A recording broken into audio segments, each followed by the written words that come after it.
আল্লাহ রাসূল সাল্লাল্লাহু আলাইহি ওয়াসাল্লাম আম্মা জান আয়েশা রাদিয়াল্লাহু তাআলা আনহাকে ঈদের দিন হাবাশি সাহাবীদের খেলা দেখিয়েছেন। খেলা, হাবাশি সাহাবারা মসজিদে নববীর পাশে, সহিহ বুখারীর বর্ণনা, তীর ধনুক দিয়ে খেলাধুলা করত। আম্মা জান আয়েশা দেখতে চাইলেন, আল্লাহর হাবিব সাল্লাল্লাহু আলাইহি ওয়াসাল্লাম এটা বুঝতে পারলেন, জিজ্ঞেস করলেন তাশতাহিন তানজুরিন, বুখারীর বর্ণনা, তাশতাহিন তানজুরিন, আয়েশা তুমি কি দেখতে চাও? আম্মা জান বললেন হ্যাঁ আমি দেখতে চাই। আল্লাহর হাবিব সাল্লাল্লাহু আলাইহি ওয়াসাল্লাম আম্মা জান আয়েশাকে পিছনে দাঁড় করালেন। তিনি বর্ণনা করলেন আকামানি ওয়ারাআহু, আমার পিছনে আমাকে তিনি দাঁড় করালেন। খাদ্দি মা আখাদ্দিহ, আমার গাল রাসূলের গালের সাথে লেগে গেল। আমি প্রাণ ভরে হাবাশি সাহাবাদের খেলা দেখলাম সরাসরি।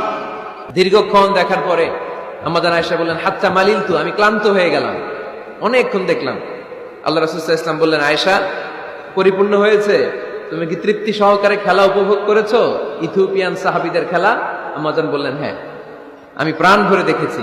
আল্লাহর হাবিব সাল্লাল্লাহু আলাইহি ওয়াসাল্লাম বললেন ঠিক আছে আয়েশা,